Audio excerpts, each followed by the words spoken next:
বান্দাকে মুত্তাকি শেখায়, মুত্তাকি হওয়া বানায়। এই জন্য রমজানের প্রস্তুতি এখন থেকে নেওয়া। বেশি বেশি ইস্তেগফার। আমি যে আয়াতে কারিমা তেলাওয়াত করেছি, আল্লাহ পাক বলেছেন বেশি বেশি ইস্তেগফার করো। নবী বলেন কেউ যদি তার জবানে ইস্তেগফার উঠায় নেয়, লাজিম বানায় নেয়, আল্লাহ তার বান্দার সমস্ত পেরেশানি দূর করে দিবেন। মিন কুল্লি হাম্মিন ফারাজা, সব পেরেশানি দূর হয়ে যাবে। আমিন কুল্লি যিকিন মাখরাজা, যত বিপদ আপদ আছে সব দূর করে দিবেন। এবং এমন জায়গা থেকে রিজিকের ফয়সালা করবে বান্দা কল্পনাও করতে পারবে না। আমরা তো বড় লোক হইতে চাই কি চাই না বলেন? টাকা যেন বেশি হয়, কারণেই তো এখানে চাকরি করে, আবার ওদিকে ওভারটাইমে করে, আবার ফাঁকতালে মাঝে মাঝে ডিম হয়েছে। কেন রে ভাই? ভাই অনেক টাকা দরকার, টাকা ছাড়া শান্তি নাই। তা আপনার টাকা লাগলে আপনি লাইনে কামান, বেলাইনে কামান কে? ঘুষ খেয়ে টাকা কামাবেন, সুদ খেয়ে টাকা কামাবেন, জনগণের টাকা চুরি করে কামাবেন। ক্ষমতা যতদিন থাকবে টাকা ততদিন থাকবে। ক্ষমতা নেই, বাড়ি ঘর গাড়ি ঘর সব জ্বালায় দিয়ে পুরো ছাই করে দিবে। এটা হইলো বেলাইনে টাকা কামানোর অবস্থা। আর লাইনে কামান, ইস্তেগফার করে কামান, 14 পুরুষ টাকা খেয়ে যাবে, টাকা নষ্ট হবে না। লাইনটা কি? আস্তাগফিরুল্লাহ বলেন না, আস্তাগফিরুল্লাহ। এটা আমি আপনাদেরকে আমল দিতেছি না, আমি কোনো বুজুর্গ লোক না। আমি আল্লাহ পাকের আমলটাই আপনাদের কাছে পেশ করতেছি। এই আমলটা আল্লাহ দিয়েছেন। কে দিয়েছেন? আল্লাহ দিয়েছেন। আমলটা যেহেতু আল্লাহ দিয়েছেন, তার মানে অনেক বড় এবং গুরুত্বপূর্ণ। এজন্য কারো যদি বড় লোক হইতে মন চায়, আপনিও পড়েন আস্তাগফিরুল্লাহ। কারো যদি বিবাহ দরকার হয়, নেককার বিবি দরকার, আপনিও পড়েন আস্তাগফিরুল্লাহ। কারো যদি সন্তান নেককার দরকার, আপনিও পড়েন আস্তাগফিরুল্লাহ। কারো ক্ষমতা দরকার, আপনিও পড়েন আস্তাগফিরুল্লাহ। সুতরাং যে যেই নিয়তে পড়বে একটা আমল, আল্লাহ পাক যত কল্যাণ আছে সব দান করে দিবেন। ফ্রি পাইতো আমরা, এই কারণে মূল্যায়ন নেই। যদি ইস্তেগফার পড়তে টাকা লাগতো, আর 100 বার ইস্তেগফার পড়লে একটা মনের আশা পূরণ হইতো, আর একবার ইস্তেগফারের বিনিময়ে 10,000 টাকা করে দেওয়া লাগতো, তাহলে সারা জিন্দেগি খালি ওই ব্যাংকের ভিতরে ওইটার নিয়তে টাকা রেখা 100 বার ইস্তেগফার করে 1 লাখ টাকা দিয়া এরপরে মোটামুটি একটা মনের আশা পূরণ করে এমপি হয়ে যেত, অথবা বাড়ি 10 তলা বানায় দিত। কিন্তু ফ্রি তো আল্লাহ তো ইস্তেগফার করতে টাকাও নেয় না, কিচ্ছু নাই, কারণ গুরুত্ব নাই। এই জন্য যদি গুরুত্বের সাথে পড়েন, ইনশাআল্লাহ মনের সমস্ত নেক আশা পূরণ করবেন আল্লাহ। আপনি আল্লাহর উপরে বিশ্বাস যতটুকু রাখবেন, আল্লাহ ততটুকুই দিবেন। আনা ইনদা জন্নি আবদি বি, কতটুকু ধারণা আপনার আল্লাহর প্রতি আছে, এটা আপনার মন জানে। আপনি কতটুকু ধারণা রাখছেন, এটা আপনি জানেন, আপনার আল্লাহ জানে। এই কারণে আজকে থেকে আমি আপনাদের সামনে খুব সাবলীল ভাষায়, একদম ভাঙা কথায় কিছু কথা বললাম। আপনারাও নিরিবিলি, আমিও নিরিবিলি ওয়াজ শোনায় দিলাম। এই নিরিবিলি ওয়াজটা বাসা পর্যন্ত না, মরণ পর্যন্ত রাখবেন ইনশাআল্লাহ। বিপদে পড়ছেন, কোন নেতার কাছে যাওয়া দরকার নাই, হুজুরের কাছে যাওয়া দরকার নাই, পীরের দরবারে দৌড়ানোর দরকার নাই, খালি জবানটা খুলে পড়েন আস্তাগফিরুল্লাহ। কি পারবেন? ইনশাআল্লাহ। আস্তে না জোরে? জোরে বলেন না। আমি নিয়ত করছি, আমি পড়বো। কারা কারা পড়বেন একটু নিয়তটা করে হাতটা উঠায় দেন। আল্লাহ তৌফিক দান করো। এই যে নিয়ত করছেন, নিয়তটার জন্য হাতটা উঠায় একটু কষ্ট দিলাম আর কি, কিন্তু এই কষ্ট হইলেও কাতাবাল্লাহু লাহু হাসানাতান কামিলা, আমলনামায় সওয়াব লেখা হয়ে গেছে। রমজান আসতেছে, এখন থেকেই নিজেকে পবিত্র বানায় নেন। এই রমজানটা যেন পবিত্রতার সাথে কাটে। বেশি বেশি যেন ভাজা পোড়া 2 নম্বর জিনিস দিয়ে খাওয়াইতে পারে, এই নিয়ত করেন। হ্যাঁ, আমাদের দেশের মানুষ তো রমজান আসলে ধান্দাবাজি করে বেশি। সারা দেশ, দুনিয়ার সমস্ত দেশের মানুষগুলো রোজাদারদেরকে খেদমত করে, একমাত্র বাঙালি জাতি বেহায়ার জাত যারা রমজান মাসে রোজাদারদের উপর জুলুম করে, ডাল চাল সবকিছুর দাম বাড়ায় দেয়। এলো এই বেহায়া জাতি। এই যে আপনি যদি ব্যবসায়ী হন, রোজাদারদের জন্য আপনি আসান করেন, আল্লাহ আপনার জন্য আসান করবে। আল্লাহ পাক যেন আমাদেরকে এই কথাগুলো মানার তৌফিক দান করেন। ইস্তিগফার জবানে উঠাবো, নিজে একা না। নবী বলেন ইন্নী লা আস্তাগফিরুল্লাহ, প্রত্যেকদিন আমি নিজে ইস্তিগফার করছি 100 বার। কয়বার? 100 বার। রাসূল যদি নিষ্পাপ নবী হওয়ার পরে 100 বার পড়ে, আমাদের 1 কোটি বার পড়া দরকার, 1 কোটি বার। কিন্তু আমরা পড়ি একবারও না। 5 ওয়াক্ত নামাজের পর অভ্যাস যদি থাকে 10 বার 20 বার করে পড়লে 100 বার হয়ে যায়। নিজে পড়বেন, নিজের বিবিকে বলবেন, রান্না করবা ইস্তেগফার পড়ো, বাচ্চাকে দুধ পান করাইতেছো ইস্তেগফার পড়ো, যে হালতে আছে ইস্তেগফার পড়ো। এটা নিজের ঘরের ভিতরে আমলি মুহাসাবা করবেন। ভাই, আমাদের ঘরে আমলি মুহাসাবা নাই। এই যে মোবাইল আসছে, এই মোবাইলটা এসা স্বামী স্ত্রীর সম্পর্কও দূরে ঠেলে দিছে, ইবাদত বন্দিগিও দূরে ঠেলে দিছে, কোরআন তেলাওয়াতও দূরে ঠেলে দিছে, জাহান্নামকে কাছে ঘরে ঢুকায় দিছে। হাসতে হাসতে জাহান্নামে চলে যেতেছে, হাসতে হাসতে। আল্লাহ পাক আমাদেরকে হেফাজত করুক, বলেন আমিন। এই জন্য আপনারা নিয়ত করবেন আল্লাহ পাক যেন আমাদেরকে ইস্তিগফারের আমলটা বাসা পর্যন্ত না, কবর পর্যন্ত আমল করার তৌফিক দান করেন। এই শেষ পর্যন্ত বসার পরে এই কথাটা যদি বাসা পর্যন্ত নেন, এই জায়গাটাই কামিয়াবি, অন্য কোনো কিছু না। মাহফিলটার সার্থকতা এখানেই, যারা আজকের মজমায় কষ্ট করে মুজাহাদা করে টাকা দিয়ে, শ্রম দিয়ে, বুদ্ধি দিয়ে, পরামর্শ দিয়ে আয়োজন করেছে, যারা বসছেন, প্রত্যেকের জন্য এই মাহফিলটা নাজাতের উসিলা হয়ে যাবে যদি এখানে সবগুলা মানুষ এই কথাটা বাসা পর্যন্ত নেয়। আল্লাহ আমাদেরকে আমল করার তৌফিক দান করুক, বলেন আমিন। ইনশাআল্লাহ মানবো। হ্যাঁ, আপনারা ওই যে বললাম আপনারা চুপচাপ, তো আমিও চুপচাপ, কারণ আমাদের তো ভাই এখন এই পর্যায়ে এসে আর ওয়াজ করতে মন চায় না, কত চিল্লায় আর এক গলা দিয়া। এখন এই কারণে আপনারা নিরিবিলি শুনছেন, আলহামদুলিল্লাহ, এটা ভালো লাগছে। আমিও নিরিবিলি কথা শোনাই দিয়ে চলে যাচ্ছি। তবে আপনারা দোয়া করেন, এই আজকের প্রোগ্রাম যারা করছে, যুবক ভাইরা এবং মসজিদ কমিটির ভাইরা, আল্লাহ পাক যেন আমাদের এই সওয়াবগুলোর উসিলায় এদেরকে মাফ করে দেয়। এবং আপনারাও যারা বসছেন, ওয়াজে আসা, দীর্ঘ ওয়াজ শোনা, গজল শোনা, এগুলো হলো অপশনাল। মূল মাকসাদ হলো আল্লাহ পাক যেন আমাদের উপর রাজি খুশি হয়। কি বলেন? আল্লাহ যদি রাজি খুশি হয়, ওয়াজ বেশি শুনলেন আর কম শুনলেন, গজল দুইটা বেশি শুনলেন আর কম শুনলেন, এটা বড় বিষয় না। শুনে গেলাম, মানতে পারলাম, কামিয়াবি এই জায়গাটায়। আল্লাহ পাক আমাদেরকে কামিয়াবি দান করুক। কোনো কথা আছে কি? আচ্ছা, গাচ্ছি, সমস্যা নাই। আমাদের মাহফিলের সম্মানিত প্রধান অতিথি আছে, ভিপি জনাব মোহাম্মদ হেলাল উদ্দিন সাহেব, সভাপতি কালিয়াকৈর উপজেলা বিএনপি। উনি আসছেন, বয়োজ্যেষ্ঠ মানুষ, আপনাদের সামনে উনি একটু কথা বলবেন। আসসালামু আলাইকুম ওয়া রাহমাতুল্লাহি ওয়া বারাকাতুহু। ওয়া আলাইকুম আসসালাম ওয়া রাহমাতুল্লাহি ওয়া বারাকাতুহু। ইন্নাল হামদুলিল্লাহ الحمد لله علي الذات عظيم الصفات سمي السمات كبير الشان جليل القدر رفيع الذكر مطاع الأمر جلي البرهان فخيم الاسم عزيز العلم وسيع الحلم كثير الغفران ونشهد أن لا إله إلا الله وحده لا شريك له ونشهد أن سيدنا وسندنا وحبيبنا وحبيب ربنا وطبيبنا وطبيب قلوبنا ومولانا محمدا عبده ورسوله صلى الله عليه وعلى آله وأصحابه وبارك وسلم تسليما كثيرا كثيرا الذي أرسله الله تعالى بالحق بشيرا ونذيرا وداعيا إلى الله بإذنه وسراجا منيرا أما بعد فأعوذ بالله من الشيطان الرجيم بسم الله الرحمن الرحيم وأن استغفروا ربكم ثم توبوا إليه يمتعكم متاعا حسنا إلى أجل مسمى صدق الله مولانا العظيم صدق رسوله النبي الكريم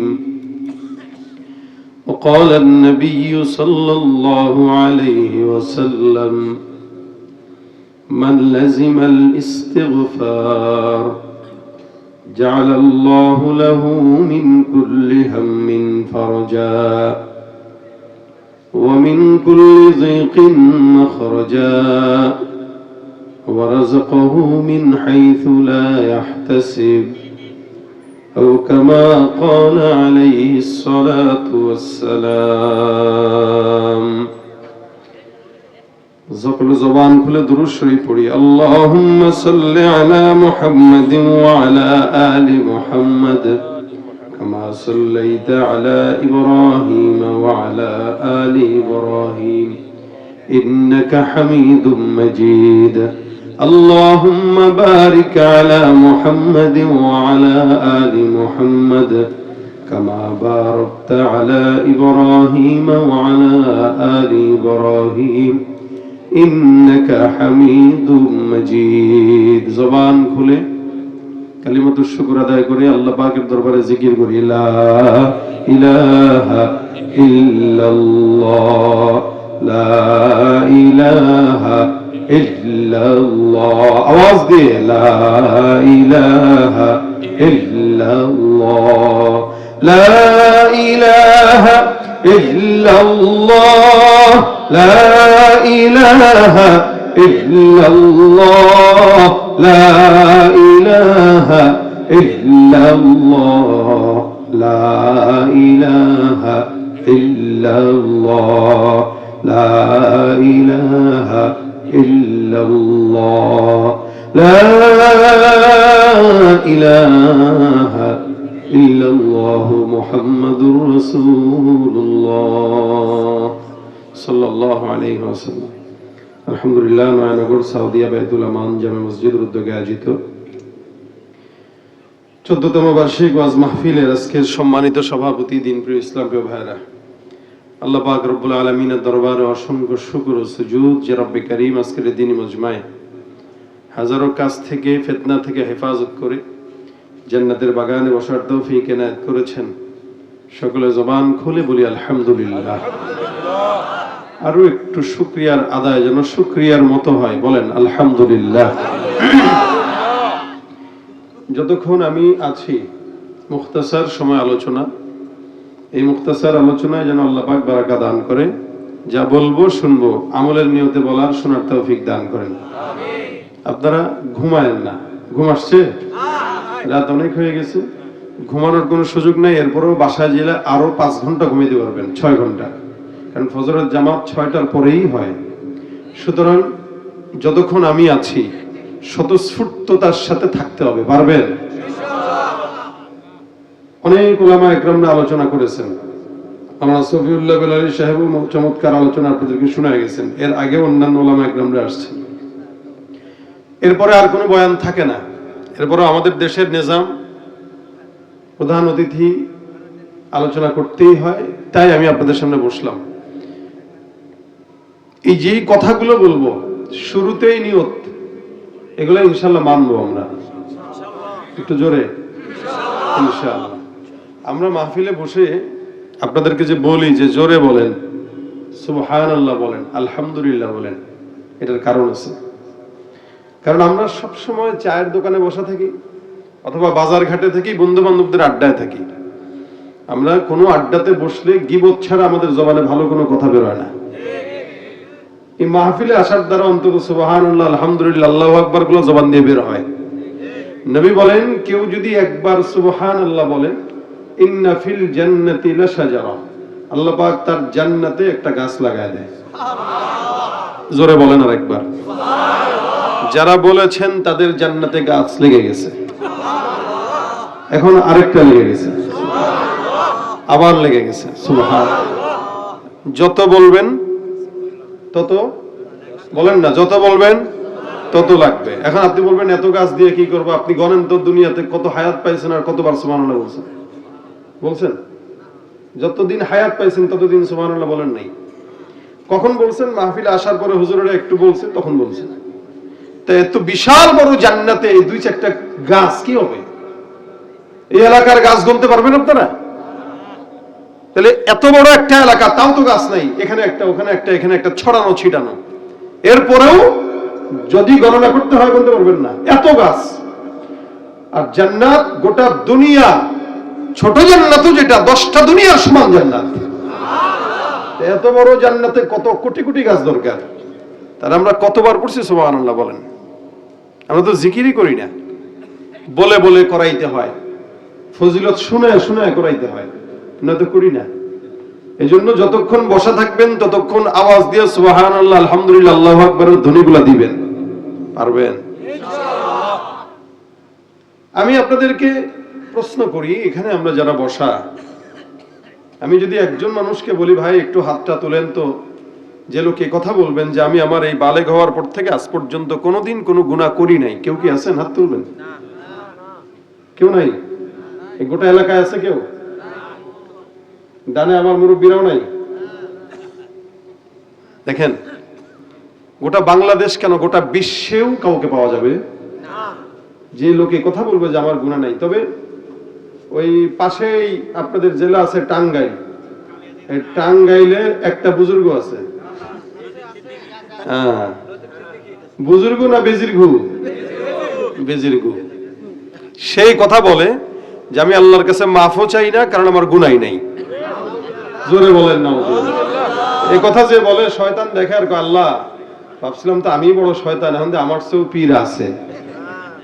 যে লোক বলে যে আমার গুনাহ নাই, ও তো শয়তানেরও চাইতে বড় শয়তান। কথা ঠিক কি না? তাহলে দুনিয়াতে কেউ নাই যে বান্দা বলবে আমার কোনো গুনাহ নাই। সমস্ত বান্দাদের গুনাহ আছে, প্রত্যেকটা বান্দা গুনাহ করে। আমি করি, আমার বাপে করে, আমার দাদাই করছে, তার দাদাই করছে। তবে হ্যাঁ, আল্লাহ পাক রব্বুল আলামিন নবীদেরকে মাসুম বানিয়েছেন, নবীদের কোনো গুনাহ নাই। জোরে বলেন নবীদের কোনো, নবীদের ভুল ধরাটাও ভুল। কথা বুঝেন নাই? আমাদের সমাজে অনেক মানুষ আছে যারা নবীদেরও ভুল ধরে। নবীরা অনেকে অপরাধ করছে, এরা কয় যারা নবীদের ভুল ধরে তাদের ঈমানেই সমস্যা। নবীদেরকে আল্লাহ পাক রব্বুল আলামিন নিষ্পাপ বানিয়েছেন, সাহাবা আজমাইনদের আল্লাহ পাক মাফের ঘোষণা করে দিয়েছেন।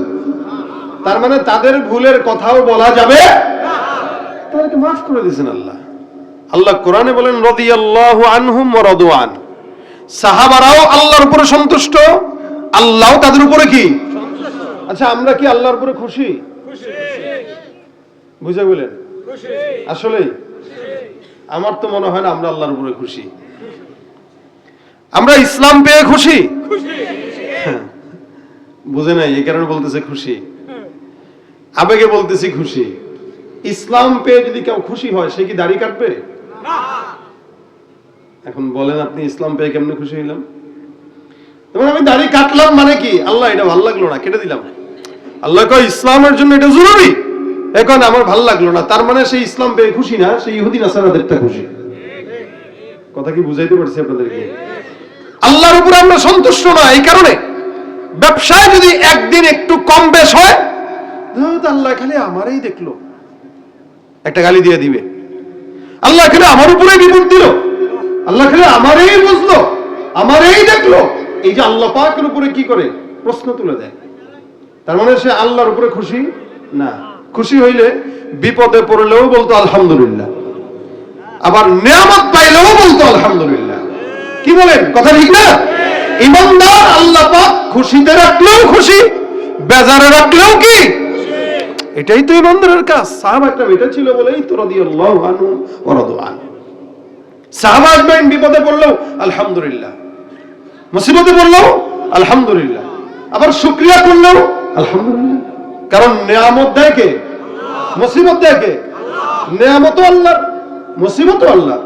মুসিবত পাওয়ার পরে বান্দা সবর করবে তো জান্নাত পাবে, নিয়ামত পাওয়ার পরে শুকর করবে, নিয়ামত বাড়ায় দিবে, জান্নাতও দিয়ে দিবে। মানে দুইটার বিনিময়ে কি? কথা কয় না, দুইটার বিনিময়ে কি? নিয়ামতের বিনিময়ে কি? জান্নাত। মুসিবতের বিনিময়ে কি? মুমিনের তো লস প্রজেক্ট নাই, মুমিনের কোন লস প্রজেক্ট নেই, সব জায়গায় লাভ আল্লাহ। কিন্তু আমরা বুঝি নাই, কারণ আল্লাহর উপরে আমরা সন্তুষ্ট না। সাহাবা আজমাইন আল্লাহর উপরে সন্তুষ্ট ছিলেন। এ দুনিয়াতে আমরা সবাই গুনাহগার, নবীরা ছাড়া, সাহাবারা ছাড়া। সাহাবীদেরকে আল্লাহ মাফ করে দিয়েছেন। এরপরে আসেন তাবেঈ। আল্লাহ পাক তাবেঈদেরকেও মাফ করবেন, রাসূল সাল্লাল্লাহু আলাইহি ওয়াসাল্লাম বলেছেন। কেন? এরা নবীকে যারা দেখেছে তাদেরকে দেখেছে। সুবহানাল্লাহ। এইজন্য আল্লাহ পাক বলেন আজকে থেকে জামানা যত অতীতে, মানুষ তত আল্লাহর নিকটে, জান্নাতের নিকটে। কথাটা আরেকটু ক্লিয়ার করি। যেমন আজ থেকে 100 বছর আগে যারা জন্মগ্রহণ করেছে বা দুনিয়াতে ছিল, তারা কি আমাদের চেয়ে খারাপ ছিল না ভালো ছিল? এই তো এক কথায় বলতেছেন ভালো ছিল। আমার চাইতে আমার বাবা অবশ্যই ভালো, আপনার চাইতে আপনার বাবা ভালো, আবার আপনার বাবার চেয়ে আপনার দাদা আরেকটু হলেও ভালো। কেন? যেই বর্তমান সময়ের ফিতনা, 2000 সালের ফিতনা অথবা 1990 সালের ফিতনা আর 2025 এর ফিতনা কোনোদিন এক না।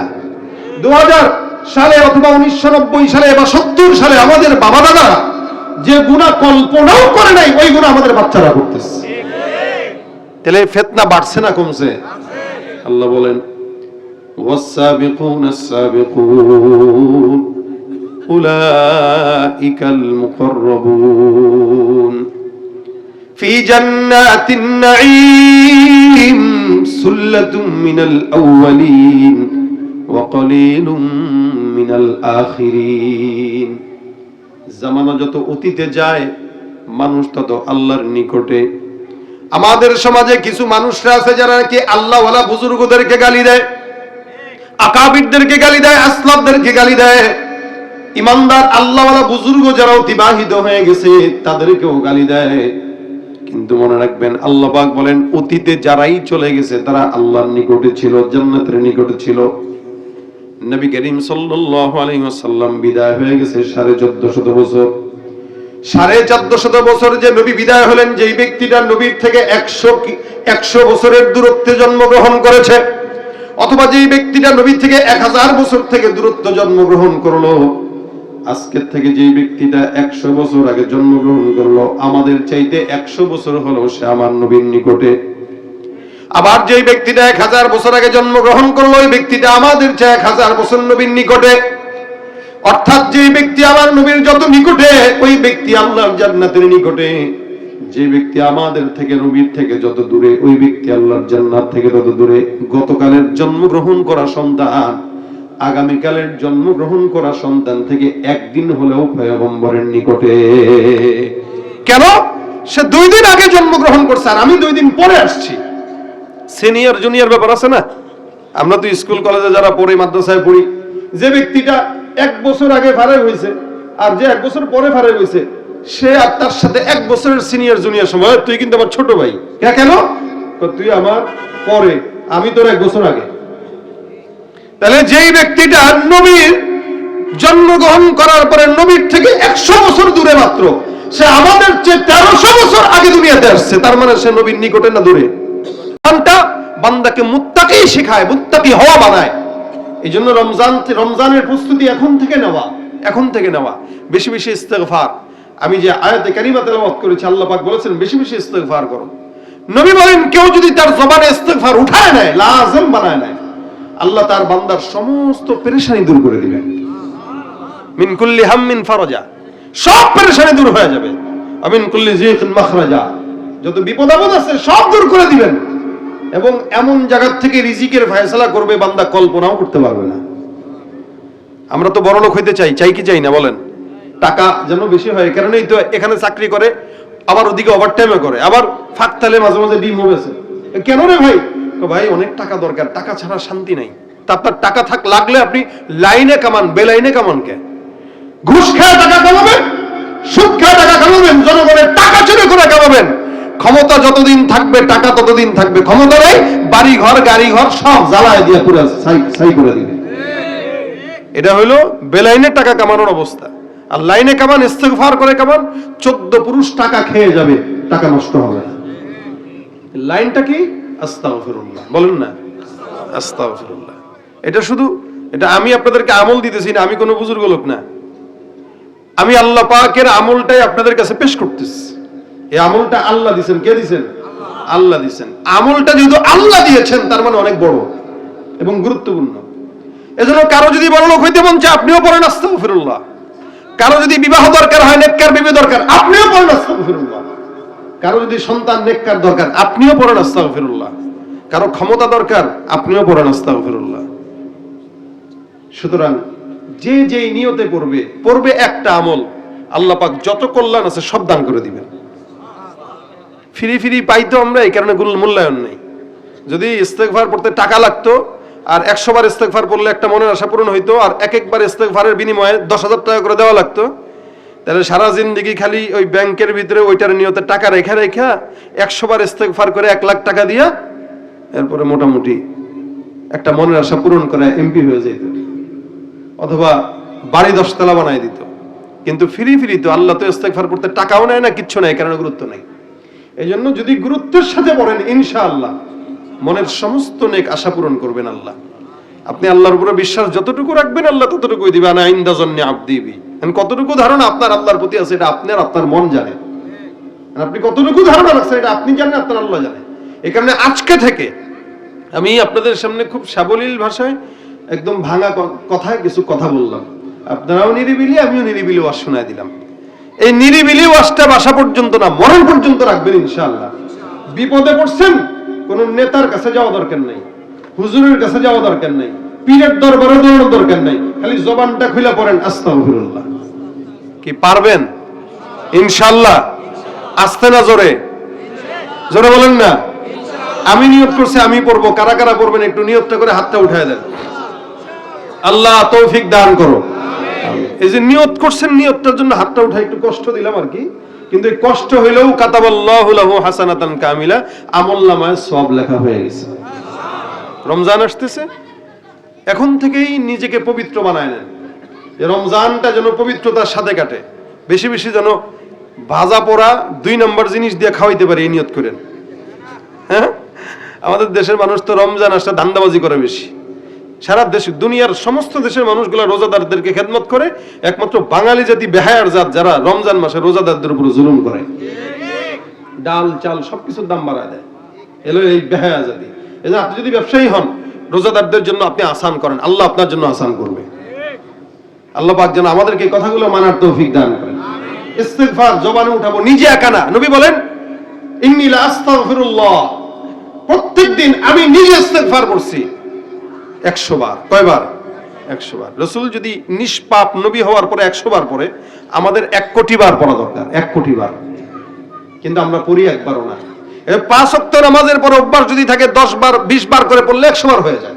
নিজে পড়বেন, নিজের বিবিকে বলবেন, রান্না করবা ইস্তেগফার পড়ো, বাচ্চাকে দুধ পান করাইতেছো ইস্তেগফার পড়ো, যে হালতে আছে ইস্তেগফার পড়ো। এটা নিজের ঘরের ভিতরে আমলি মুহাসাবা করবেন। ভাই, আমাদের ঘরে আমলি মুহাসাবা নাই।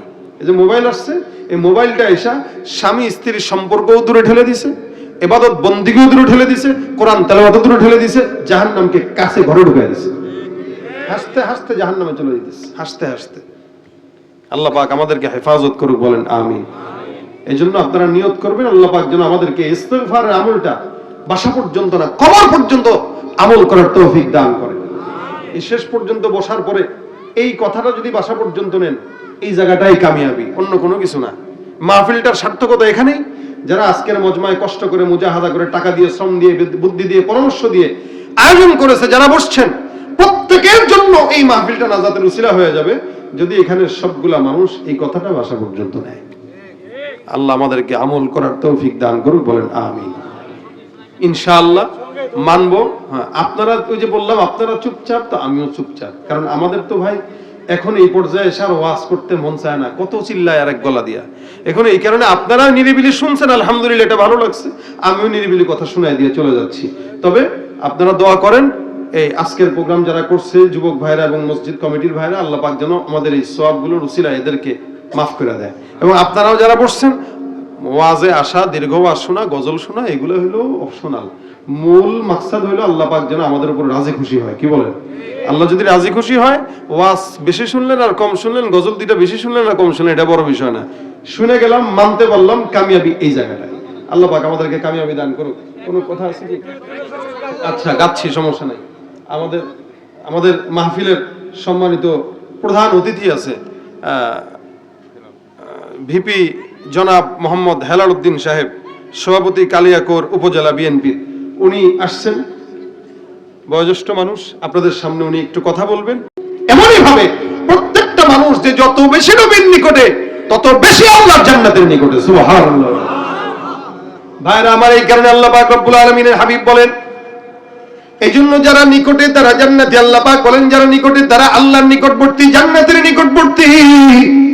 জমিনের মধ্যে এই সমস্ত নিকটবর্তী বান্দারা আল্লাহর জান্নাতের নবীর সঙ্গে নিকটে থাকার কারণে আল্লাহ পাক তাদেরকে জান্নাতি বানায় দেয়। কারণ জমিন যত অতীতে চলে গেছে ফিতনা তত কম ছিল, জামানা যত সামনে আগায় ফিতনা তত বাড়ে না কমে।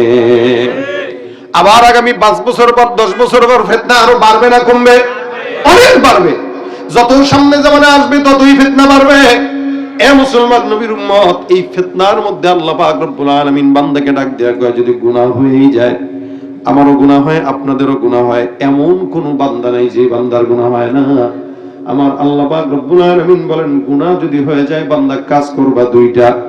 এক নাম্বার, ওয়া আনিস্তাগফিরু রাব্বাকুম সুম্মা তুবু ইলাইহি।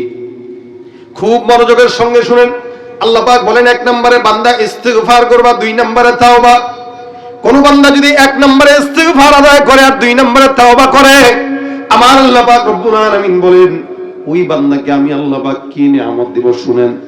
ইস্তিগফার আর তাওবা এক জিনিস নয়, আলাদা আলাদা বিষয়। ইস্তিগফার মানে হলো এখন গুনাহ করলাম, এই মুহূর্তে গুনাহ থেকে আল্লাহর দরবারে মাফ চাওয়া।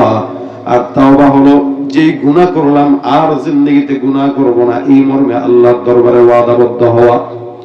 এই দুইটা কাজ যদি কোনো বান্দা করে, আমার আল্লাহ পাক রব্বুল আলামিন বলেন ইউমাত্তিউকুম মাতাআন হাসানা ইলা আজালিন মুসাম্মা।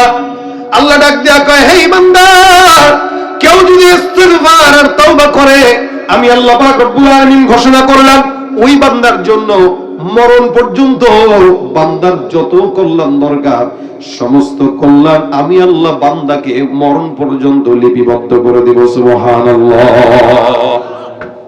কাজ কয়টা বলেন তো? কয়টা? 2টা। 1 নম্বরে ইস্তিগফার, 2 নম্বরে তাওবা। আমার সাথে আওয়াজ দিয়ে বলেন, 1 নম্বরে ইস্তিগফার, 2 নম্বরে তাওবা। আসসালামু আলাইকুম। ভালো আছেন? আলহামদুলিল্লাহ। তাহলে কাজ মনে রাখবো, 2টা কাজ করব 2টা, আল্লাহ দিবেন সব কিছু। এই দুনিয়াতে বান্দার ক্ষমতা দরকার, গাড়ি দরকার, বাড়ি দরকার, নেককার বিবি দরকার, সম্পদ দরকার, সচ্ছলতা দরকার, সুস্থতা দরকার।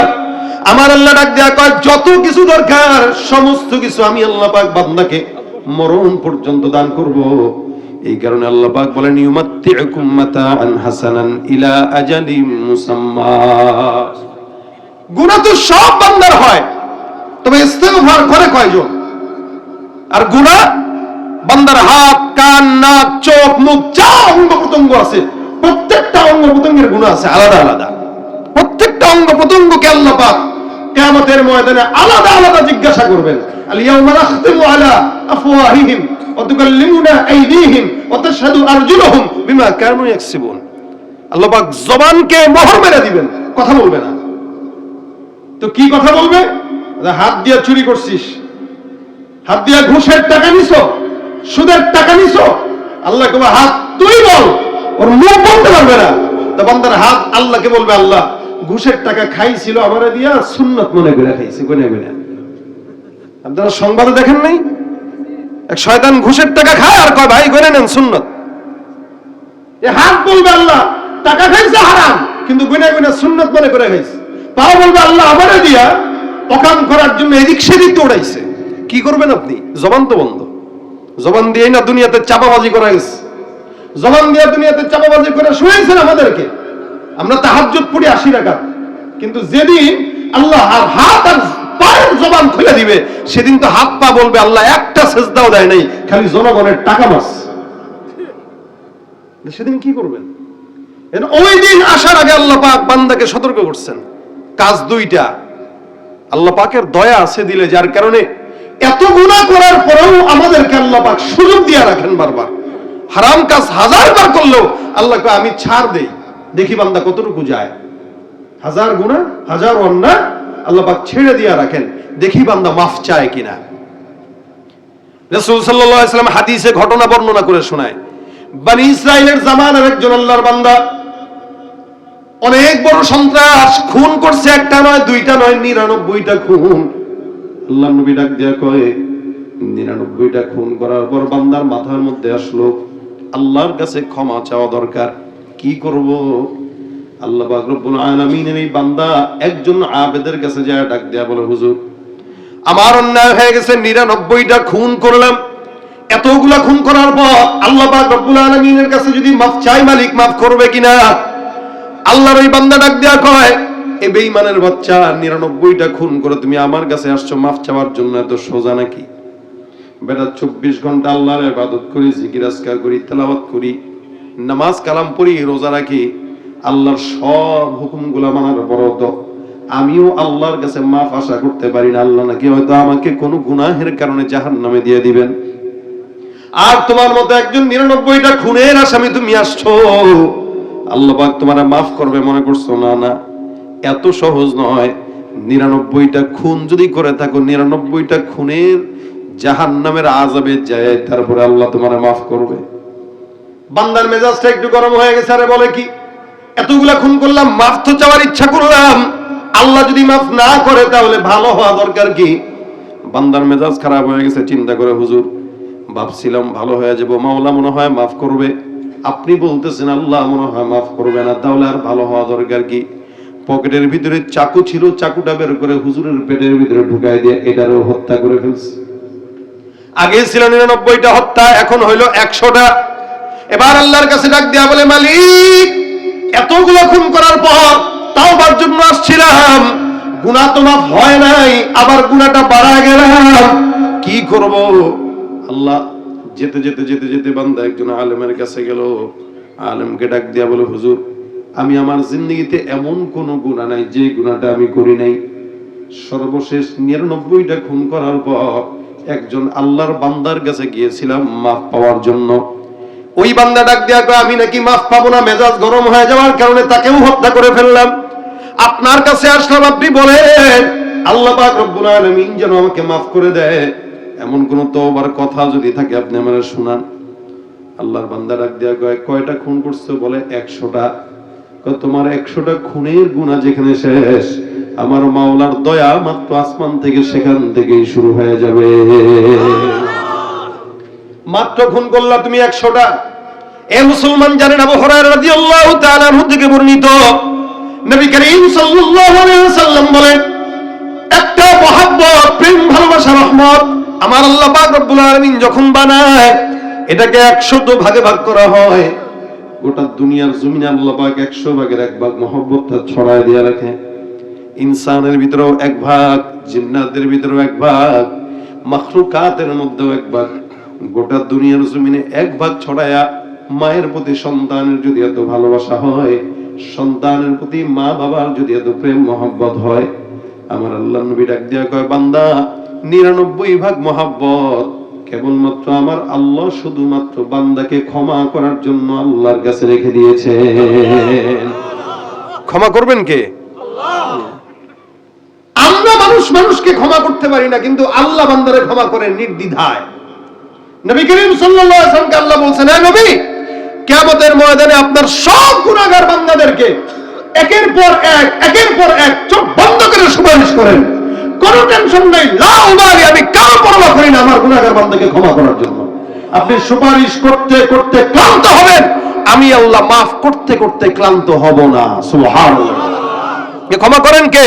আল্লাহ। তুমি পারো করতে মোচন অভাব দুঃখী লোকের, তুমি পরম মুক্তি দাতা মালিকে জগতের, তুমি পারো করতে মোচন অভাব দুঃখী লোকের, তুমি পরম মুক্তি দাতা মালিকে জগতের, তোমার কাছে চাই যে পানা আমরা প্রতিদিন, তোমার দয়ায় পূর্ণ আমার সারা নিশিদিন। দয়া করেন কে?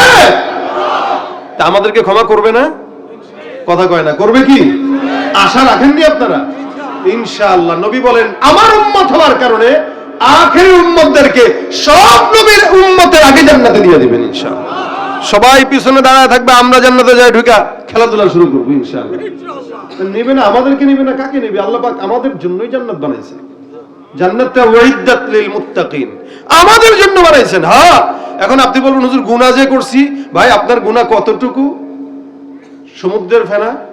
আসমান পরিমাণ, 7 আসমান 7 জমিন, তার চাইতেও বেশি দয়া আমার আল্লাহ আছে না নাই?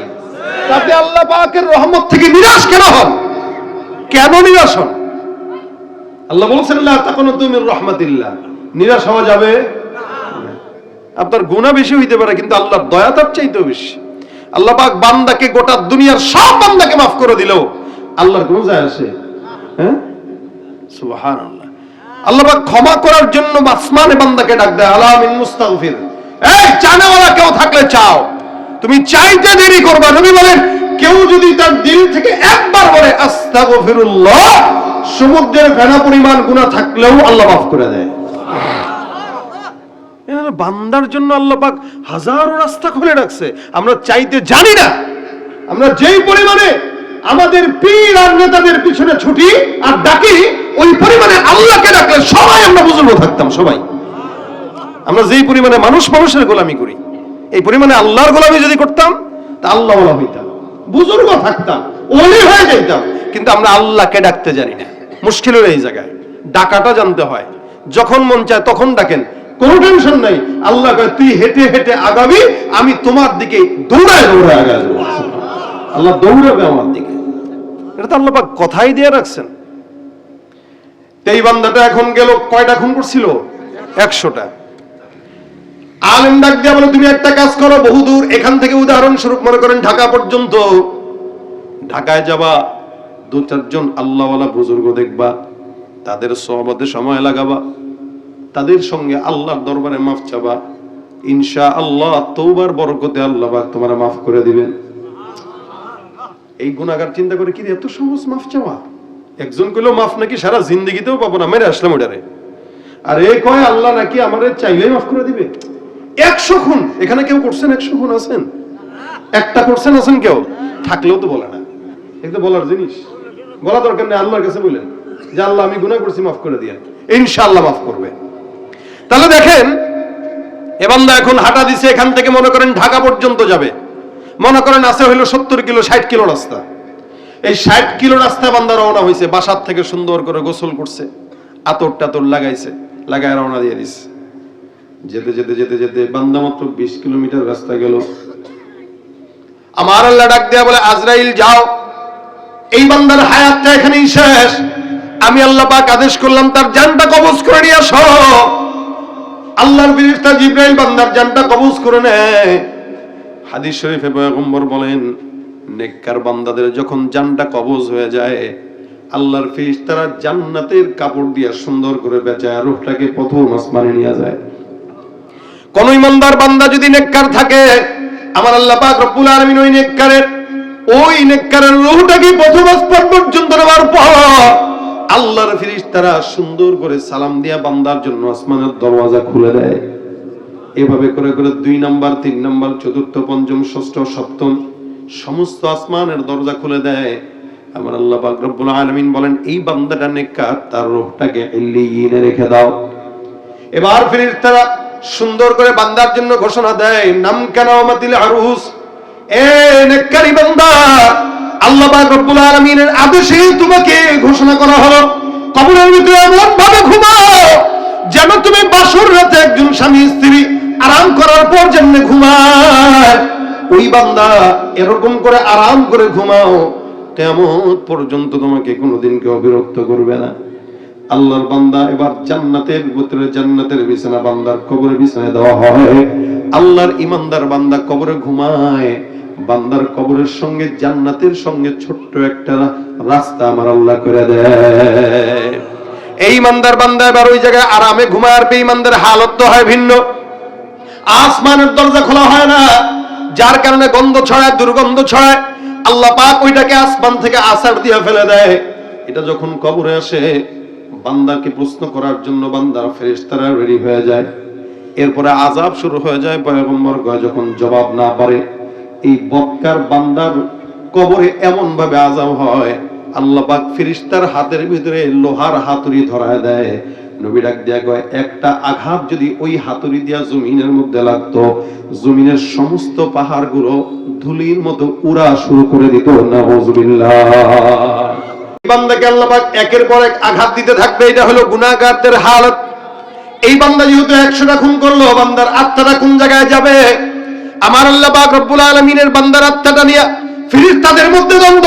একদল কয় জান্নাতে যাবে, আরেক দল কয় জাহান্নাম। কেন জান্নাতে কেন জাহান্নামে? দুই দলের ভিতরে দ্বন্দ্ব। এই বান্দাটা 100টা খুন করলো, আল্লাহর কাছে তওবা করতে পারে নাই, যার কারণে আল্লাহর বান্দাটা জাহান্নামে যাবে। আর জান্নাতের ফেরেশতারা কয় না না, তওবা করার কারণে জান্নাতে যাবে। নবী করিম সাল্লাল্লাহু আলাইহি ওয়াসাল্লাম বলেন, কেউ যদি কোনো নেক কাজের নিয়ত করে, মান হাম্মা বিহাসানা, নবী বলেন কেউ কোনো নেক কাজের নিয়ত করার পর আল্লাহ পাক রব্বুল আলামিনের হাবিব বলেন নেক কাজটার নিয়ত করলো কিন্তু নেক কাজ করতে পারে নাই, রাসূল বলেন ওই নিয়তের বরকতে আল্লাহ পাক রব্বুল আলামিন বান্দার আমলনামায় পরিপূর্ণ সওয়াব দান করে দিবেন। সুবহানাল্লাহ। নিয়ত করলেন ফজরের নামাজ পড়বো ইনশাআল্লাহ, নিয়ত করছেন, কিন্তু হয়তো কেউ ঘুমের কারণে উঠতে পারেন নাই, নামাজ না পড়ার গুনাহ তো হবেই, কিন্তু নিয়ত যে করছেন এই তো নিয়তের বরকতে এই সারা রাত আপনার আমলনামায় সওয়াব আল্লাহ লিখে দিবেন, পরিপূর্ণ নেকি দান করে দিবেন। এটা হলো নেককারদের কাজ, নেককারদের আল্লাহর তরফ থেকে তোহফা। এই বান্দারা নিয়ত করলো কিন্তু তওবা করতে পারে নাই। দুই দল ফেরেশতার ভিতরে দ্বন্দ্ব দেখার পর আমার আল্লাহ ডাক দেয়া কয়, ফেরেশতা এই দুই দল ফেরেশতার ভিতরে সমাধান দাও। আল্লাহর ফেরেশতা একজন সমাধান দেওয়ার জন্য আসে, ডাক দেয়া বলে কি সমস্যা? বলে এই সমস্যা। আমি সমাধান জন্য আসলাম। বান্দার বাসার থেকে তওবার রাস্তা পর্যন্ত যে গেল, আমি তওবার রাস্তাটা তোমাদের সামনে মাপবো। যদি বান্দার বাসার থেকে তওবা দূর পর্যন্ত রাস্তা বেশি হয়, এই বান্দা জান্নাতি, আর রাস্তা যদি কম হয় বান্দা জাহান্নামী। 60 কিলোমিটার রাস্তার মধ্যে মাত্র 20 কিলোমিটার রাস্তা গেল, কম না বেশি গেল? মাত্র 20 কিলোমিটার রাস্তা। ফেরেশতারা কয় রাস্তাটা মাপো। আল্লাহর ফেরেশতা রাস্তা মাপা শুরু করে দেয়। ফেরেশতারা তো জানে না বান্দা বেশি গেল নাকি কম গেল, আমার আল্লাহ জানে, আর ওই বান্দাটাও জানে। আমার আল্লাহ ডাক দেয়া কয়, জমিন আমি আল্লাহ পাক রব্বুল আলামিন আদেশ করলাম, আমার বান্দাটা তওবার রাস্তা পর্যন্ত যদিও কম গেল, তুমি জমিন আমি আল্লাহর কথা শোনো, তুমি আমার গোলাম। আমি আল্লাহ পাক রব্বুল আলামিন আদেশ করলাম, হে জমিন এই বান্দাটা বাসার থেকে তওবার রাস্তা যদিও কম গেছে, আমি আল্লাহ পাক বললাম বান্দার রাস্তাটা দীর্ঘ লম্বা হয়ে তুমি সোজাসুজি বান্দার জান্নাত পর্যন্ত চলে যাও। আমার আল্লাহ আদেশ দেওয়ার পর জমিন লম্বা হয়ে বান্দার জান্নাত পর্যন্ত চলে গেল। ফেরেশতারা রাস্তা মাপে 1 হাত 2 হাত 3 হাত করে করে করে করে মাপতে মাপতে মাপতে মাপতে তাকায় দেখে আল্লাহর বান্দার রাস্তাটা, তওবার রাস্তাটা গোটা জান্নাত বরাবর চলে গেছে। বান্দেগানে খাসে আল্লাহুল গুয়ুব দরজাহা জানে জাওয়াসিসুল কুলুব জমিসর শবু এ পিরাহন শনিদি চরাদর চাহে কেনানশ নদীদি। আমার আল্লাহ পাক রব্বুল আলামিন বান্দাকে বিপদের মধ্যে একা ছেড়ে দেন না। এ মুসলমান, এই বান্দাটা যদিও নেক কাজ করে নাই কিন্তু নেকের নিয়ত করলো। বনি ইসরাইলের উম্মত, আখিরি নবীর উম্মত হইল একটা কথা ছিল, কিন্তু বনি ইসরাইলের উম্মত হওয়ার পরও আল্লাহর নবী বলেন এই বান্দাকে তাওবার নিয়তের বরকতে আমার আল্লাহ মাফ করে দিয়েছে। এ মুসলমান, আমরা আখিরি নবীর উম্মত হওয়ার পর যদি আমার আল্লাহর কাছে মাফ চাই, আপনাকে আমাকে তো তার আগে আগে মাফ করে দিবেন। সুবহানাল্লাহ।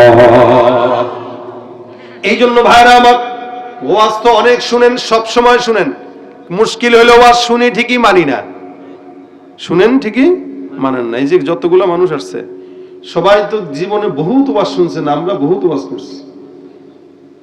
প্রত্যেক মাসে না হইলেও 70-80 জায়গায় ওয়াজ করা লাগে। তাহলে এই যে এত ওয়াজ, এরপরেও কি নামাজি ফজরের সময় বাড়ছে? ফজরের নামাজে মসজিদে তাকাইলে মনে হয় বাংলাদেশের নাস্তিক ভরা, আর জুমার নামাজে মসজিদে তাকাইলে মনে হয় এদেশে ইমানদার ভরা। কারণ জুমার নামাজে 5 তলা মসজিদ ভরে, আর ফজরের নামাজে 5 টাকার লোক, 5 জন লোক হয় না। তাহলে কাদেরকে ওয়াজ করি?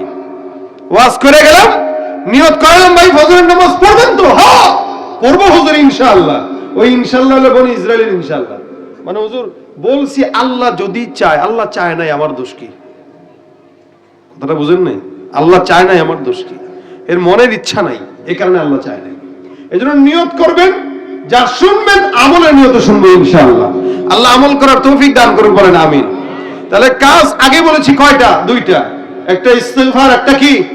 তাওবা।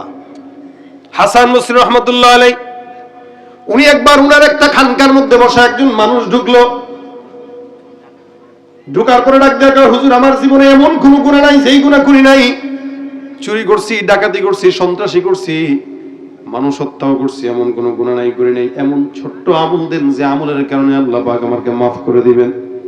হাসান বসরি বলেন, যাও যাও, ছোট্ট আমল হইল আস্তাগফিরুল্লাহ। বলেন না, আমল দিয়েছেন। বেচা কয়, হুজুর আমি বুঝছেন তো আমি কি গুনাহ করছি? কয় বুঝছি।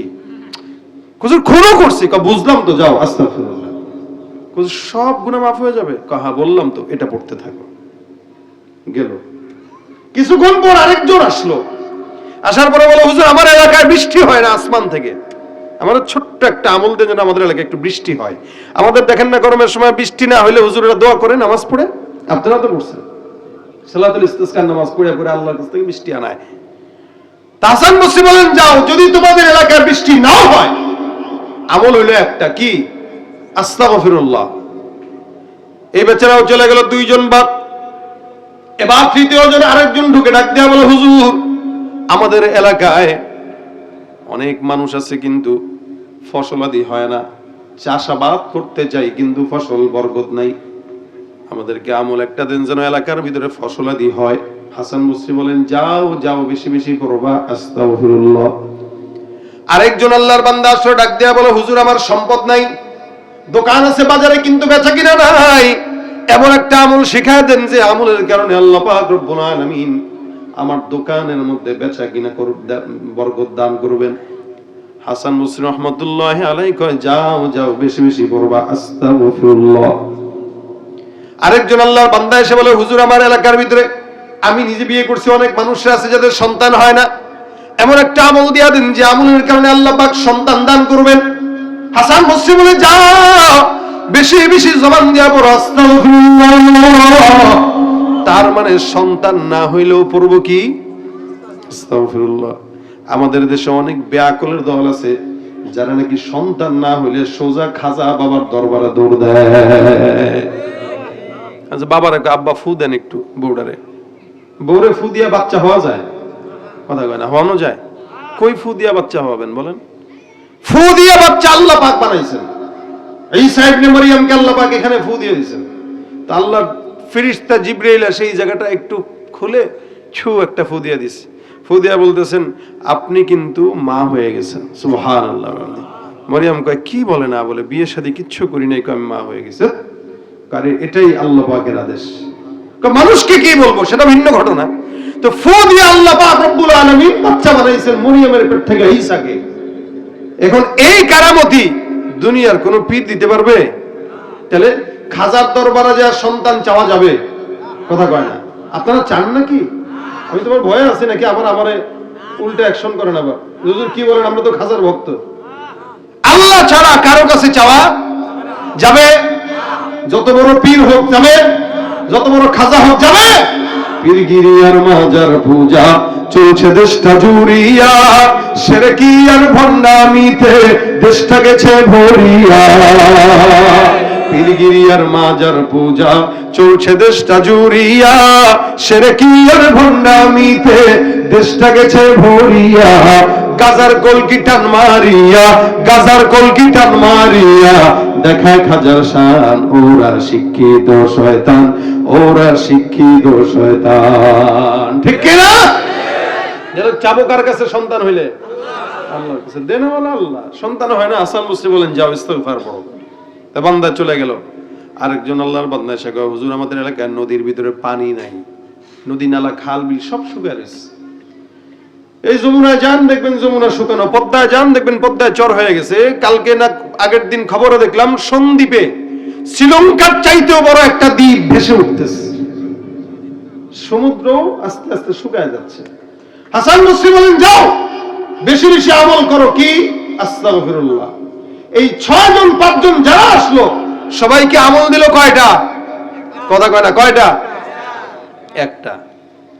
এবার পাশ থেকে একজন কয়, হুজুর বুঝলাম না, সমস্ত মানুষকে আমল একটাই দিলেন, আমল কি হুজুর একটাই জানেন নাকি আর জানেন? এটা একটু জানা দরকার।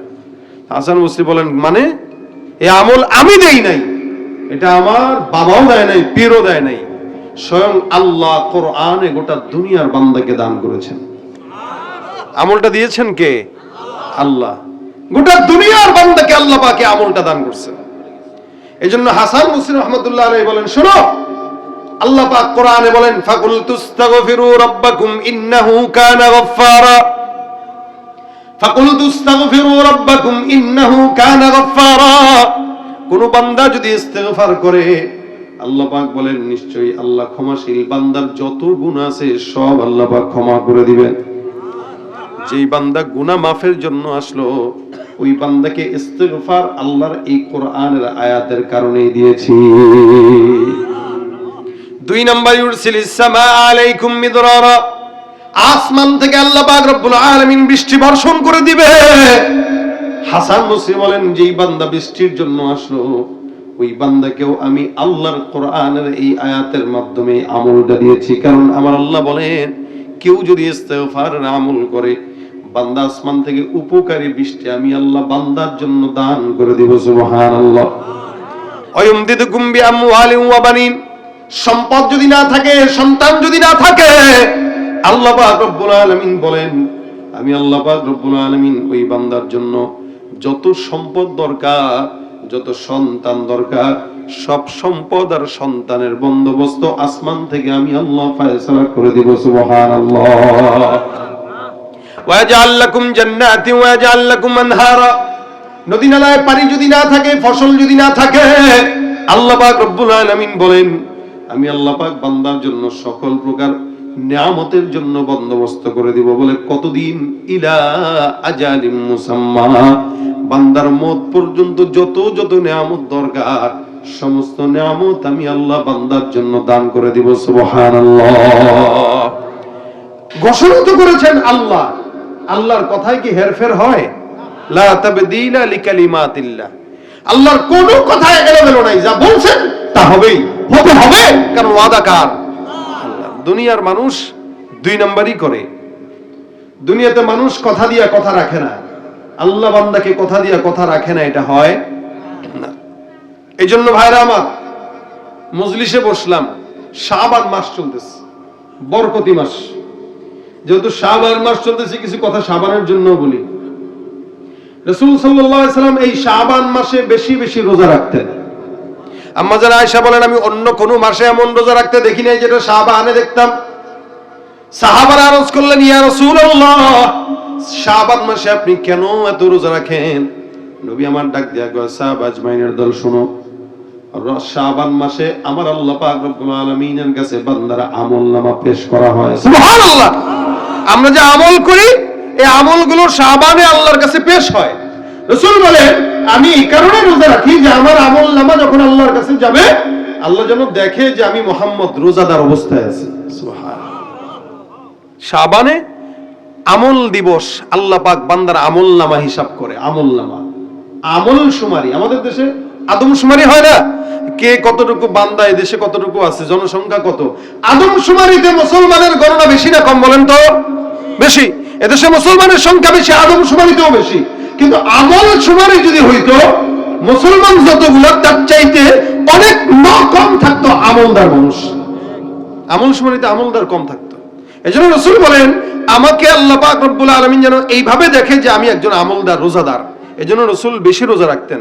তো যেহেতু শাবান মাস চলতেছে, শাবান মাসে আমরা চেষ্টা করব যারা রোজা রাখি না এখনো, অন্তত একটা হলেও রাখার, যাতে রাসূলের সাথে মিশে। এবং এই শাবানে আমরা গুনাহ থেকে বেঁচে থাকবো। কেন? কারণ শাবানে আমার আমলনামা আল্লাহর কাছে যাবে, যেন আমার আমলনামাটা গুনাহগার অবস্থায় না যায়। রাজি আছেন ইনশাআল্লাহ? শাবানে এই চেষ্টাটা করবেন যেন আল্লাহর কাছে আমার গুনাহ না যায়, আমলনামাটা যেন যায়। রোজাও রাখবেন, শাবান থেকে চেষ্টা করা, রমজানের চেষ্টা করা। অনেক বুজুর্গরা দিনরা বলতেন, রজব মাস আমলের গাছের চারা লাগানোর মাস, শাবান মাস গাছে পানি দেওয়ার মাস, আর রমজান মাস ওই গাছ থেকে ফল পেড়ে খাওয়ার মাস। সুবহানাল্লাহ। মানে আমলের গাছ লাগাইবেন কোন মাসে? রজব মাসে। পানি দিবেন কোন মাসে? শাবান মাসে, এটা বড় হবে। আর রমজান যখন আসবে ফল পেরে পেরে খাবেন, একটা দুইটা না, একটা নেকের কাজ করবেন, 70টা ফল পেরে খাবেন। এই জন্য শাবান হলে প্রস্তুতিমূলক। এই মাসে সবচাইতে একটা ঘৃণিত দিন আছে, যেটা 14ই ফেব্রুয়ারি। আমার দেশের যুবক ভাইরাই 14ই ফেব্রুয়ারি পালন করে। আল্লাহর ওয়াস্তে আপনাদের কাছে হাতে ধরে বলে যাই, সন্তানদের নজরদারিতায় রাখবেন, এবং যুবকেরা আল্লাহর ওয়াস্তে এই দিনে কোনো নোংরামি যেন না করে, এদিকে নিজের চেষ্টা করবে। কারণ এই দিনে দিবাগত রাত্রে লাইলাতুন নিসফি মিন শাবান, আমরা এমন কোনো কাজ যেন না করি যেটা আমাদের ঈমানকে হালকা করে দেয়, গুনাহের খাতায় নাম লেখানো হয়। যদি এই মাসে আমলনামা পেশ করা হয়, কোন যুবক যুবতী যদি একসঙ্গে নোংরামি করার জন্য কোনো জায়গায় যায়, আল্লাহর কাছে ওদের আমলনামাটা কোন হালতে গেলে একটু চিন্তা করে দেখেন। আমরা কতটুকু চিন্তা করি? হায়াত পাইছি কয় বছর, কয়দিন আল্লাহর কাছে চাইছি বলেন? এই জন্য রমজান আসতেছে, প্রস্তুতি এখন থেকে নেওয়া। রমজানটা যেন আমাদের আমলনামায় কাটে, বলেন আমিন। আমলের সাথে যেন কাটে। কথা বললেন, আমরা অল্প কিছুক্ষণের মধ্যেই হুজুরের কাছ থেকে আমরা গজল এবং দোয়া নিব। দোয়ার পূর্বে সভাপতি সাহেব কিছু কথা বলার জন্য বলেন, দোয়া চাওয়ার জন্য। যে আপনারা সকলে অবগত আছেন, নয়নগর সৌদি বাইতুল জামি মসজিদ 2002 ইং সনে স্থাপিত হয়েছে। আর যার উদ্যোক্তা আমরা সবাই জানি মরহুম আলহাজ আইয়ুব আলী সাহেব, এবং তার সাথে যারা সার্বিক সহযোগিতা করে, তার মধ্যে রয়েছেন মরহুম আলহাজ দারাগালি হাজী সাহেব, আরো আছেন মনিরউদ্দিন সাহেব, এবং আমাদের সোনামউদ্দিন সাহেব, আলাউদ্দিন হাজী সাহেব, আরো যারা অত্র এলাকা থেকে। এই মোটামুটি গাজীপুরের আগ থেকে আমার এই পর্যন্ত আসতে 9টা 10টা 11টা 3 ঘন্টা লাগছে। আলহামদুলিল্লাহ, আমি ওনার একটু আগে আসাতে আপনাদের সম্মানটা একটু বাড়ছে। যদি ওনার সময় আসতাম তাহলে আরো বিপদে পড়তাম। আল্লাহ আমাকেও আনছে, ওনাকেও আনছে। আলহামদুলিল্লাহ, আপনাদের কমিটিদের দোয়া, আপনাদের ভালোবাসা, আল্লাহ পাক রব্বুল আলামিন আমাদেরকে কবুল করুক। যারা অসুস্থ আছে সবাই, আল্লাহ পাক যেন সবাইকে সুস্থতার হায়াত দান করে। যারা দোয়া চেয়েছেন, ইনশাআল্লাহ আমি আপনাদেরকে গজল শোনাবো। তবে আপনারা খুব নীরব মানুষ, আপনারা এত নীরব যে কোন কথার সময় কোন ফিডব্যাক দেওয়া লাগে ওখান থেকে এটাও বুঝেন না। এটা না বুঝলে আলোচকরা কথা বলতে পারে না। এই জন্য সামনের শ্রোতারা যেই পরিমাণে স্বতঃস্ফূর্ত থাকে, আলোচকের আলোচনাও সেই পরিমাণে স্বতঃস্ফূর্ত হয়। যাক, আপনারা বসছেন, আলহামদুলিল্লাহ। দোয়া আমি অসুস্থ, আল্লাহ শিফা দান করুন। চলে যাব। জি জি, এখনো খাইনি। আল্লাহ শিফা, আল্লাহ শিফা। আমার ওই ওষুধ খান নাকি? ঠিক আছে, ঠিক আছে। আসসালামু আলাইকুম। তা আরেকটা বিষয়, আমাদের এই একজন লেখক আছে এখানে, দিল খোলাসা জাহিদ ভাই। ওনার নিজের লেখা বই, যে কথা হীরার চেয়ে দামি। আমরা তো এখন মোবাইল 24 ঘন্টা ব্যবহার করার কারণে বই থেকে দূরে সরে গেছি। এক সময় একটু সময় পেলে, সুযোগ পেলে বই পড়তাম, এখন একটু সময় পেলে ফেসবুক শরীফ টিভি, এই হলো আমাদের হাল। তো এই জন্য ওনার এই চমৎকার লেখা বই উনি আমাকেও গিফট করেছিলেন অনেক আগে, আমিও পড়েছিলাম। আলহামদুলিল্লাহ, দামি দামি কথাগুলো নিয়েছেন, হয়তো এখান থেকে যে কোনো কথা আপনার জীবনে কাজে লাগতে পারে। এছাড়া অনেক বই আছে, উনি নিজে লেখক, নিজের লেখক নিজেই ফেরিওয়ালা করে মানুষের কাছে পৌঁছে দেওয়ার চেষ্টা করেন। আলহামদুলিল্লাহ, আপনাদের যদি কারো প্রয়োজন হয় বই নিতে পারেন, বই পড়বেন। বই আপনাকে ধোঁকা দিবে না, বই আপনাকে গরিব বানাবে না। যে যত বেশি বই পড়ে সে তত বেশি ধনী হয়, তত বেশি জ্ঞানী হয়, ঠিক কিনা? আমরা জ্ঞানী হব, ধনী হব, ফকির হব না, টিকটকারও হব না, ঠিক কিনা বলেন? এই যে বর্তমানের সমাজের ছেলেরা মোবাইলের পিছে থাকার কারণে 11 বছরের শিশু পর্যন্ত তার প্রেমিকের সাথে পালিয়ে যায়, দেখেছেন না আপনারা? এই জন্য সন্তানদেরকে নজরদারিতে রাখবেন, যেন আপনার আমার সন্তান কোনোদিন মোবাইলের কারণে ধ্বংসযোগ্য এরিয়ায় কোনোদিন যেতে না পারে, সেই চেষ্টা করবেন তো ইনশাআল্লাহ। আল্লাহ পাক আমাদেরকে তৌফিক দান করুক, বলেন আমিন। কি হবে বেঁচে থেকে অযথা বিদ্যা শিখে, যদি না করতে পারি শোষণবিহীন সমাজটাকে?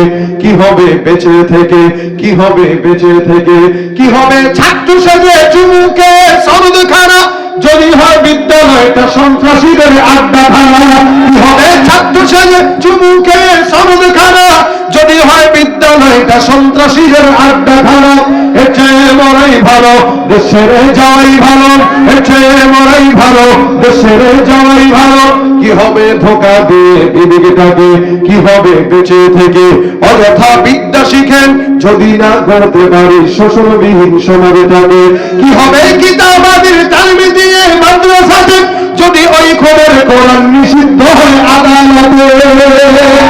কাফনের কাপড় মাথায় ময়দানে আয় ছুটে আয়, কাফনের কাপড় মাথায় ময়দানে আয় ছুটে আয়, বিলিয়ে দে না তোদের জীবনটাকে। কি হবে বেঁচে থেকে অযথা বিদ্যা শিখে যদি না গড়তে পারি শোষণবিহীন সমাজটাকে। কি হবে শেষ নবীজির উম্মত বলে দাবি করে যদি ওই নবীর চেয়ার কাদিয়ানীরা দখল করে। নবীজির জন্য যদি রক্তের বহে নদী, নবীজির জন্য যদি রক্তের বহে নদী, তবুও হটবো না এই দাবি থেকে। কি হবে বেঁচে থেকে অযথা বিদ্যা শিখে যদি না গড়তে পারি শোষণবিহীন সমাজটাকে। কি হবে বেঁচে থেকে, কি হবে বেঁচে থেকে, কি হবে বেঁচে থেকে। আল্লাহ পাক আজকের মজমাকে কবুল করুন, বলেন আমিন। সকল দুরূদ শরীফ পড়ে আল্লাহুম্মা সাল্লি আলা সাইয়্যিদিনা ওয়া নাবিয়্যিনা ওয়া শাফিঈনা ওয়া হাবিবিনা মাওলানা মুহাম্মদ সাল্লাল্লাহু আলাইহি ওয়া আলা আলিহি ওয়া আসহাবিহি ওয়া বারাক ওয়া সাল্লাম। আস্তাগফিরুল্লাহ রাব্বি মিন কুল্লি যামবি ওয়া আতুবু ইলাইহি লা হাওলা ওয়া লা। আয় আল্লাহ মেহেরবানি করে আজকের মজমাকে কবুল ও মঞ্জুর করে নাও। যা আলোচনা হয়েছে আল্লাহ আমল করার তৌফিক দান করে দাও। আয় আল্লাহ ভুল ত্রুটি থাকলে ক্ষমা করে দাও, সওয়াবগুলো মদিনার রওজায় পৌঁছায় দাও। আল্লাহ মালিক মেহেরবানি করে শাবান মাস চলতেছে আল্লাহ, তোমার কাছে আমাদের আমলনামা যখন যাবে আল্লাহ তুমি আমাদেরকে নেক কাজ করার তৌফিক দান করে দিও, যেন তোমার কাছে আমাদের নেক আমলগুলোই পেশ করা হয়। মালিক মেহেরবানি করে আজকের মজমায় যারা আয়োজন করেছে টাকা দিয়ে, শ্রম দিয়ে, মেধা দিয়ে, বুদ্ধি দিয়ে, মশওয়ারা দিয়ে, দেশ থেকে দেশের বাহির থেকে আল্লাহ সকলের সমস্ত দান সদকা কবুল ও মঞ্জুর করে নাও। আয় আল্লাহ তুমি দানকে নাজাতের জরিয়া বানিয়ে দাও। রব্বুল আলামিন মেহেরবানি করে মসজিদে যারা দান করেছে আয় আল্লাহ যে যে নিয়তে দান করেছে তাদের মনের নেক মাকাসাদে হাসানাকে পূরণ করে দাও।